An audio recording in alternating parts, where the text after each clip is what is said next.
Muy bien, mis amigos queridos, el texto para esta noche voy a leer 3 textos diferentes. El primero está aquí en Filipenses, capítulo 4, versículo 4. Dice así: regocijaos en el Señor siempre. Otra vez digo, regocijaos. Piensa en las palabras de Pablo. Él dice: hermanos, regocijaos en el Señor siempre. No dice cuando las cosas te vayan bien. No dice solo cuando tu mesa está harta. No dice solo cuando tienes un buen empleo y ganas un buen sueldo. No dice cuando toda tu familia está en buen estado de salud. El apóstol Pablo dice: regocijaos en el Señor siempre, siempre, en todo tiempo, en las buenas y en las malas, en el día y en la noche, en el invierno y en el verano. Regocijaos en el Señor siempre. Ahora, tú puedes decir, bueno, eso es fácil decir, pero no es fácil vivir. Pero yo quisiera que tú sepas que cuando Pablo escribió la epístola a los filipenses, estaba preso en la prisión. ¿Y por qué? ¿Porque había hecho algo malo? Porque cuando una persona ha hecho algo malo y va a la cárcel, pues por lo menos le queda la resignación de que está ahí porque merece, está ahí porque hizo algo de malo. Pero en el caso de Pablo, ¿qué cosa mala había hecho? Yo te hago una pregunta en este momento. ¿Tú crees que Dios cuida a sus siervos? ¿Dios protege a sus siervos? ¿Los defiende del mal, sí o no? Claro que sí. Te hago otra pregunta. ¿Y tú crees que Pablo era un siervo de Dios? ¿Sí o no? Claro que sí. Entonces viene la tercera pregunta. ¿Y si Pablo era un siervo de Dios? ¿Y si Dios cuida siempre a sus siervos, por qué razón Pablo estaba preso? Él no había hecho nada de malo. ¿Sabes por qué él estaba preso? Por predicar el evangelio. Ahora, ¿Dios no debería cuidar a un siervo suyo que predique el evangelio? Sí, debería, desde la lógica humana, desde la perspectiva humana, sí. Al siervo de Dios que está cumpliendo su deber no debería pasarle nada de malo. Y sin embargo vinieron y lo prendieron y lo llevaron a la cárcel. Y ahora Pablo desde la prisión escribe a los filipenses. ¿Y qué les dice? Regocijaos en el Señor siempre. Y si leemos un poco más adelante, dice, regocijaos con cánticos y con himnos. Ahora, Pablo no estaba hablando una cosa teórica, una frase muy bonita de ser dicha, regocijaos en el Señor siempre, y que todo el mundo diga amén. No, no, no. Pablo estaba preso. Pablo estaba sufriendo, estaba pasando por el valle de la tribulación. Y él dice, regocijaos en el Señor siempre. Ahora tal vez tú me preguntes, pero ¿cómo es posible regocijarse en el Señor siempre? Está bien, en el momento de alegría, de felicidad, de abundancia, sí. Pero en el momento de tristeza, de dolor, de lágrimas, ¿cómo alguien se puede regocijar? Tú sabes que hay un desvío de conducta llamado masoquismo, que es la persona que busca el dolor y se alegra y se regocija con el dolor. Pero eso no tiene nada que ver con lo que Pablo está diciendo. Pablo dice, regocijaos en el Señor siempre, y él lo estaba haciendo en medio del dolor. Pero ¿cuál era su secreto? Voy a repetir el texto y vas a ver el secreto. Regocijaos en el Señor siempre, en el Señor. Si tú no estás conectado al Señor, ahí no hay manera de que te regocijes en medio del dolor y en medio de las dificultades. El secreto es en el Señor. Por eso el título de esta semana de predicaciones es conectados. ¿Conectados a quién? Conectados a Jesús, relacionados con Jesús. Entonces, cuando tú estás conectado a Jesús, cuando tú vives una vida de comunión con Jesucristo, ayer dijimos, vas a aprender a amar. Y hoy te digo, vas a aprender a regocijarte en medio del dolor, en medio de las dificultades, y la vida va a tener sentido para ti. No solo las cosas buenas, también las cosas tristes van a tener sentido para ti. ¿Sabes? El dolor, las dificultades, los momentos difíciles no nacen en la mente de Dios. Por favor, nunca pienses que estás sufriendo porque Dios te está castigando, que estás sufriendo porque Dios te mandó el dolor para hacerte pensar porque tú te estabas portando mal. No, nunca pienses así. Dios mismo dice, mira los pensamientos que tengo acerca de ti. Pensamientos de amor y no de odio. Pensamientos de bien, no de mal. Mira los pensamientos que tengo acerca de ti, pensamientos de paz. O sea, de la mente del Señor, del corazón del Señor, solo salen las cosas que te hacen bien. Nunca lo que te hace sufrir.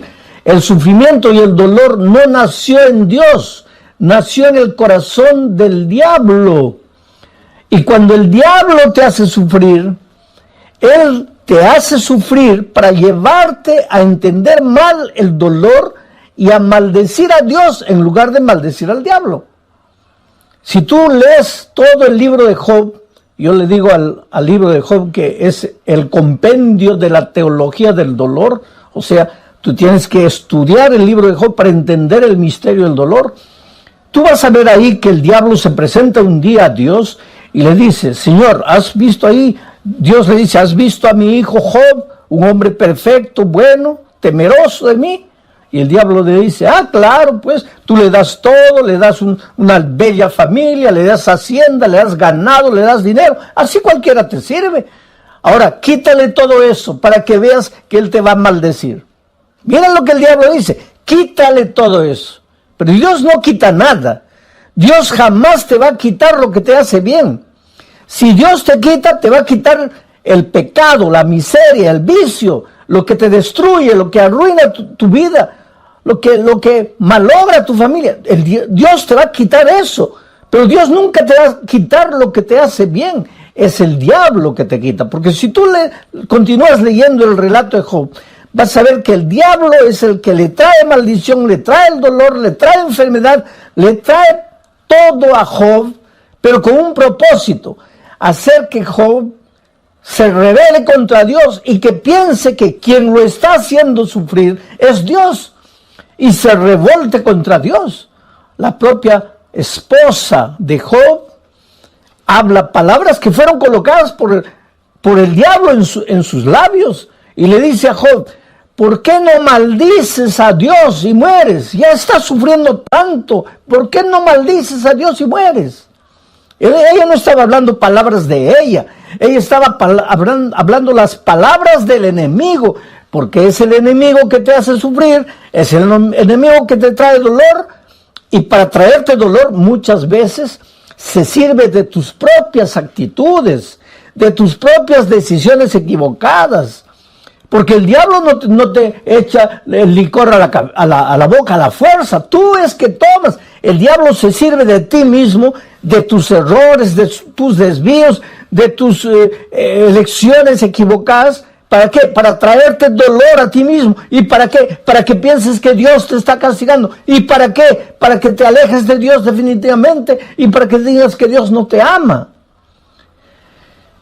¿Cómo podemos regocijarnos en medio del dolor? Primero, estar conectados al Señor. Pero, y en segundo lugar, déjame leer lo que dice aquí Juan, capítulo 15, versículos 10 al 11. Mira, Jesús dijo estas palabras: si guardareis mis mandamientos, permaneceréis en mi amor. O sea, si tú dices, yo permanezco en Cristo, y si permanezco en Cristo, el diablo no me va a derrotar. Está bien la palabra, muy bonita, la frase muy bonita, pero ¿qué quiere decir permanecer en Cristo? Aquí viene Jesús y dice, si guardareis mis mandamientos, permaneceréis en mi amor. Si guardareis mis mandamientos, permaneceréis en mi amor. Así como yo, dice Jesús, he guardado los mandamientos de mi Padre y permanezco en su amor.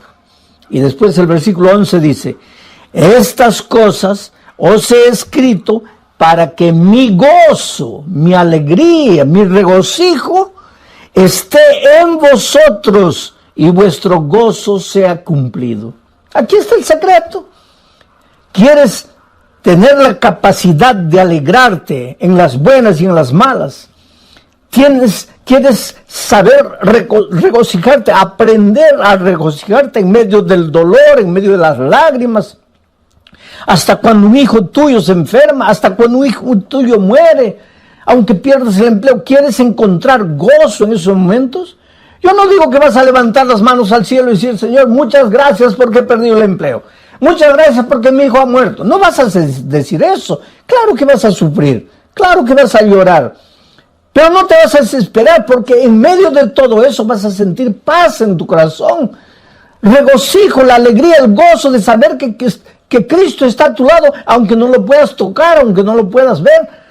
Pero para experimentar esto que te estoy diciendo, tienes que estar conectado a Jesús. Y para estar conectado a Jesús, tienes que guardar sus mandamientos. Quiere decir, guardar sus mandamientos es una evidencia de que estás conectado al Señor Jesucristo. Y cuando estás conectado a Jesús, así como Jesús estaba conectado a su Padre, entonces vas a aprender a regocijarte en medio del dolor. Vas a experimentar lo que es gozo y la alegría de servir y de obedecer. Ahora, queridos, tú me puedes decir, oh, pastor, pero es muy difícil cumplir los mandamientos. Es muy difícil obedecer. No, querido. Tú estás equivocado. Te lo voy a decir de otra manera. Difícil es desobedecer. Te voy a explicar por qué. Cuando Adán y Eva fueron creados, ellos fueron creados con naturaleza perfecta, o sea, con la tendencia a obedecer. Para Adán y Eva, obedecer es como para nosotros desobedecer, natural. Adán y Eva no tenían que esforzarse para obedecer porque su naturaleza era perfecta. Ellos obedecían de manera natural, así como tú tomas agua. Como comes de manera natural, para Adán y Eva obedecer era natural. Pero infelizmente, pues Adán y Eva desobedecieron, se apartaron de Dios. Y al apartarse de Dios, de cierta manera, ellos iban contra su naturaleza, porque su naturaleza era de obediencia. Solo que al apartarse de Dios, por eso yo digo que el pecado es un misterio, tú no puedes explicar cómo una pareja que había sido creada con naturaleza perfecta, se esforzaron para alejarse de Dios. Pero cuando se alejaron de Dios y pecaron, perdieron la naturaleza perfecta. Y adquirieron lo que llamamos la naturaleza pecaminosa. ¿Qué es la naturaleza pecaminosa? Lo contrario de la naturaleza perfecta. Con la naturaleza perfecta, para ellos era natural obedecer, fácil obedecer. Pero con la naturaleza pecaminosa, lo que es natural ya no es obedecer, es desobedecer. Es caminar como un caballito loco por los prados, no tener en cuenta a Dios para nada, no querer andar en sus caminos, no seguir sus consejos, no guardar sus mandamientos, hacer lo que tú quieres. Eso es natural al ser humano, porque desde que nacimos nosotros, después de Adán y Eva, todos vinimos al mundo ya trayendo la naturaleza pecaminosa. Ahora, desde pequeñitos, nuestra tendencia es andar solos, correr solos, tratar de resolver los problemas solos. Y ojalá que nos fuera bien. Lo peor es que nos va mal. Desde pequeños cometemos algún pecado, hacemos algo errado, tratamos de esconder, de que nadie nos descubra. Y solos tratamos de solucionar el problema y nos hundimos cada vez más y más. Yo me acuerdo que cuando mi hijo mayor era un nené de 1 año, tal vez, mi esposa había salido, me dejó al cuidado del muchachito. Yo estaba estudiando, pero vigilándolo. Y él andaba en la sala, agarraba una cosa, tenía varios juguetes ahí. Y yo estudiando, pero vigilándolo, vigilándolo. Y de repente él se acercó a un vaso de cristal. Tú sabes que el cristal vale bastante, un vaso de cristal es precioso. Este era un vaso, un florero de cristal, porque nos habían regalado en el día de nuestro matrimonio. Y yo le dije, mira hijito, juega de este lado, pero no te acerques ahí. Juega por aquí, no, deja ahí. Cuidado con ese florero. Pero nosotros, pues los seres humanos somos así, ¿no? Parece que cuando nos dicen no, ahí es que queremos. Y eso es desde pequeñitos, porque ya venimos al mundo trayendo la naturaleza pecaminosa después que Adán pecó. Bueno, yo estaba leyendo y de repente siento la bulla. Él hizo caer el florero y el florero se hizo pedacitos. Y yo, para no asustarlo, hice como que no me di cuenta, concentrado, pero yo estaba mirando todo y observé lo que él hizo. Cuando el florero cayó, lo primero que él hizo fue mirarme. Y cuando se dio cuenta que yo, entre comillas, no me había dado cuenta, quiso juntar los pedacitos de vidrio. Y al querer juntar eso, para reconstruir el vaso que había quebrado, se cortó el dedito. Y la sangre comenzó a salir. Y ahí se desesperó. Y ahí comenzó a gritar. Y ahí vino corriendo a mis brazos. Y pues yo lo tomé en los brazos, lo llevé al baño, lo lavé, lo limpié, le coloqué un curativo. Era un muchachito no tenía ni un año. Yo no sé si él tenía conciencia para entender lo que yo le dije. Pero yo le dije, mira hijo, en la vida infelizmente vas a quebrar muchos floreros de cristal. Pero cuando por esas cosas de la vida quiebres algo, no trates de resolverlo solo. No trates de encontrar la solución tú solo. Porque hay un Padre que siempre estará con los brazos abiertos esperándote. Y en este momento yo te digo, querido, tal vez tú, por esas cosas de la vida, has quebrado el florero precioso de tu matrimonio. Has quebrado el florero precioso del respeto que tus hijos te tenían. Has quebrado el florero precioso de la confianza que tu jefe tenía en ti. En esta vida, ¿cuántas veces vivimos quebrando floreros? Las cosas buenas que Dios nos da, las arruinamos, las malogramos, las quebramos, las destruimos. Y después tratamos de escondernos y solucionar el problema con nuestras manos solos. Pero en esas horas recuérdate que tú solo estás perdido. Tú solo te vas a cortar el dedo y te vas a hacer sangrar. Tú no puedes, pero hay un Dios amoroso, un Padre amante que está siempre con los brazos abiertos. Tú puedes ir a Él y decirle, Señor, yo no puedo, lo he arruinado, he quebrado el florero, pero estoy aquí en tus manos. Puedes hacer las cosas de nuevo. Y Dios es un Dios de segunda oportunidad, de tercera, de quinta, de milésima oportunidad. No tengas miedo de volver a Dios. Ah, pastor, pero yo ya me he ido tantas veces. Oh, pastor, pero yo ya he prometido tantas veces y no puedo cumplir. No importa, hijo. Ven a Jesús una vez y otra. Jesús solo no puede hacer nada por ti cuando tú no vienes. Porque Él no te puede forzar la voluntad. Él no puede hacer nada contra tu voluntad. Tú tienes que querer. Tú tienes que decir sí. Por eso Juan dice, permanecer en mí es estar conectado a mí. Y la evidencia de estar conectado a mí es guardar mis mandamientos. Y el que guarda mis mandamientos, entonces en medio del dolor, en medio de la aflicción, va a aprender a sentir gozo. Es una pena que muchas veces cristianos que están con la Biblia abierta llegan a la conclusión de que los mandamientos ya pasaron, de que los mandamientos ya no son necesarios, de que Cristo, al morir en la cruz, acabó con los mandamientos. Oh, querido, los mandamientos son eternos, porque Dios es eterno, y los mandamientos son un reflejo del carácter de Dios. ¿Cómo puede alguien decir los mandamientos ya caducaron, ya acabaron? San Juan dice que el pecado es la transgresión de la ley. Ahora, si la ley ya no existe porque Cristo la clavó en la cruz, entonces el pecado tampoco existe, porque el pecado es la transgresión de la ley. Y si el pecado ya no existe, ¿de qué pecado la gracia nos va a salvar? Por eso a veces es una incoherencia decir, yo acepto la gracia pero rechazo la ley. Oh querido, la ley tiene un lugar, que no, el papel de la ley, la función de la ley nunca fue salvar. Tú no quieras cumplir la ley para salvarte, tú eres salvo únicamente por la gracia. Por eso Jesús dice, permaneced en mí, permanece en mí.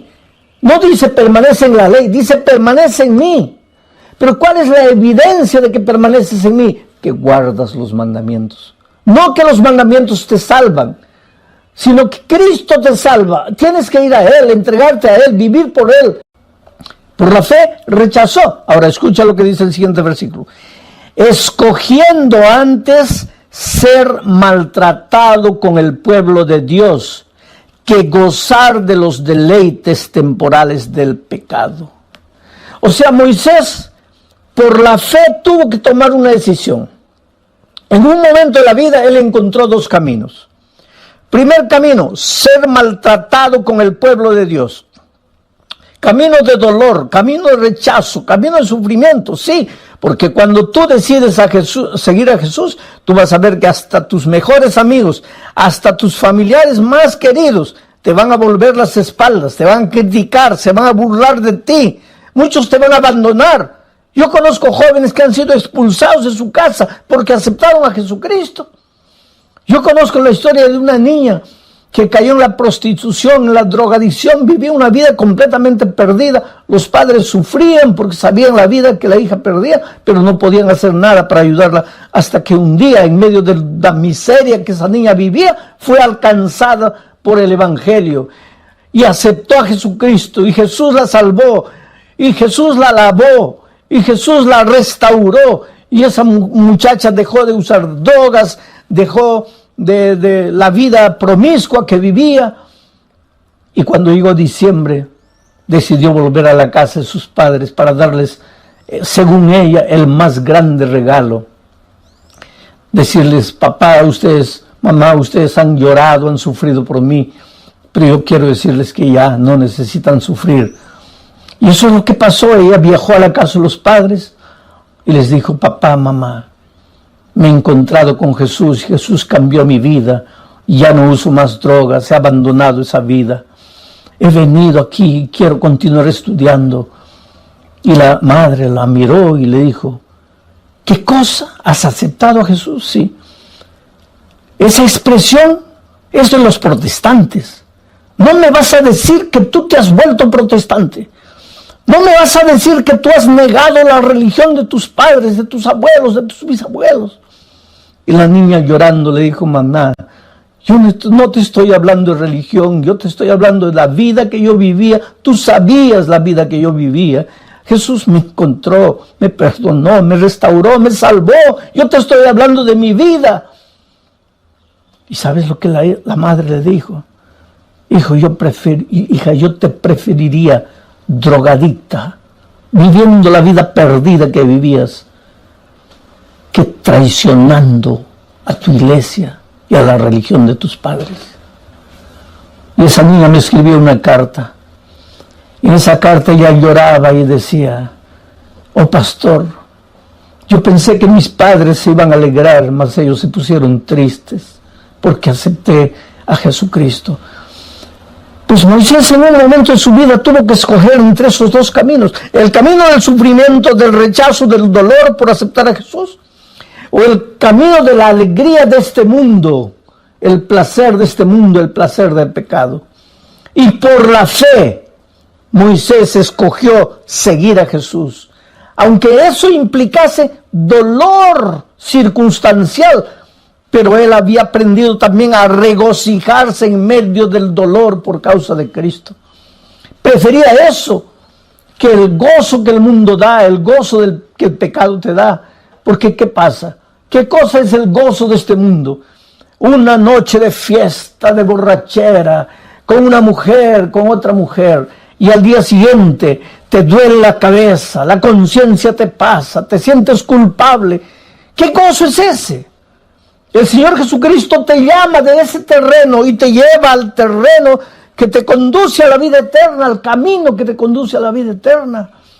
Por eso la Biblia dice, hoy es el día de buena nueva, hoy es el día de salvación. Oh querido, Dios te ama, Dios tiene un plan maravilloso para tu vida, y ese plan no es que tú estés malgastando tu juventud, malgastando los mejores años de tu vida en la miseria, en el pecado, en el dolor.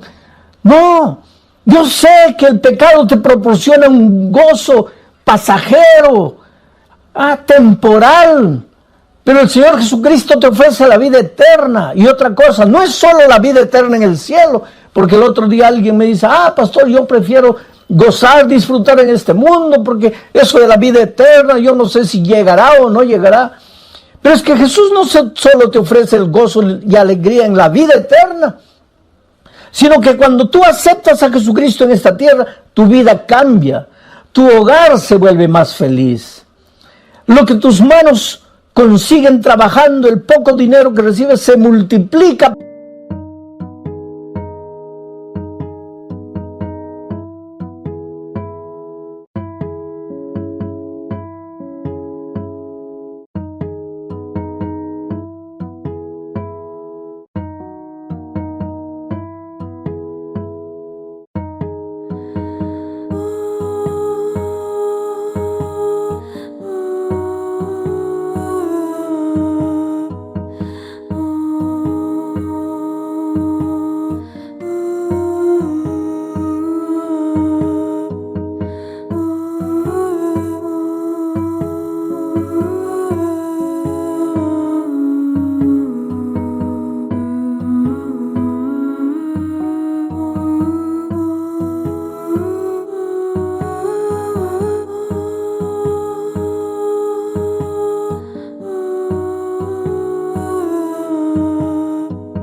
Porque ahora es un dinero bendito. Tu salud mejora porque al dejar de fumar, al dejar de beber, al dejar de las drogas, al dejar de trasnochar noches enteras, tu salud mejora. O sea, el cielo, de cierta manera, para los hijos de Dios ya empieza en esta tierra. No tienes que esperar solamente la vida eterna. Y claro que cuando Cristo venga, pues tendrás la vida eterna para disfrutar las maravillas con el Señor Jesucristo. Algunos piensan, ¿y qué haremos en el cielo? Si ya no habrá trabajo, no habrá nada. ¿Quién te ha dicho que no habrá trabajo? El trabajo, querido, existió antes del pecado. Antes que Adán y Eva pecasen, Dios ya les dio el trabajo. Pero el trabajo no tenía el elemento cansador, el elemento de maldición que adquirió después del pecado. Por lo tanto, en el cielo continuaremos trabajando, continuaremos disfrutando de las maravillas de Dios, estudiando el bendito tema de la salvación, analizando el caso de amor de Dios, visitaremos otros planetas. Quiere decir, el gozo que Dios tiene preparado para ti no está escrito, es cosa que ojo no vio, oído no oyó, ni ha subido en el pensamiento del hombre. Por tanto, yo te suplico en el nombre de Jesucristo, deja tus preconceptos, deja los senderos del pecado, arrepiéntete. Arrepentirse quiere decir sentir dolor por la manera como has vivido y caer a los pies de Jesucristo y decirle, Señor, no quiero continuar viviendo de esa manera, me entrego a ti, me rindo a ti. Y entonces el Señor te toma en tus brazos y hace maravillas en tu vida. Yo tengo en mis manos la historia de Janet Pineda, una señora que hasta que un día el Espíritu de Dios venció, porque te digo, la palabra de Dios es como una espada de dos filos que penetra hasta la médula, es como la pólvora que destruye la roca más dura. La palabra de Dios es vida. Si tú sigues estudiando la palabra, si tú no cierras la Biblia y sigues escuchando la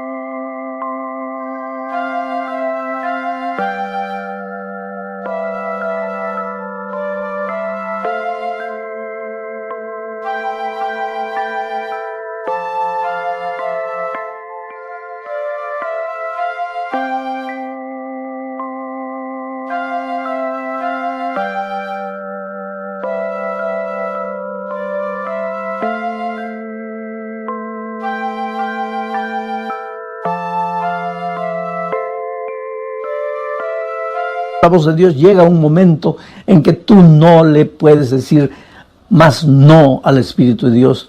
Y Janet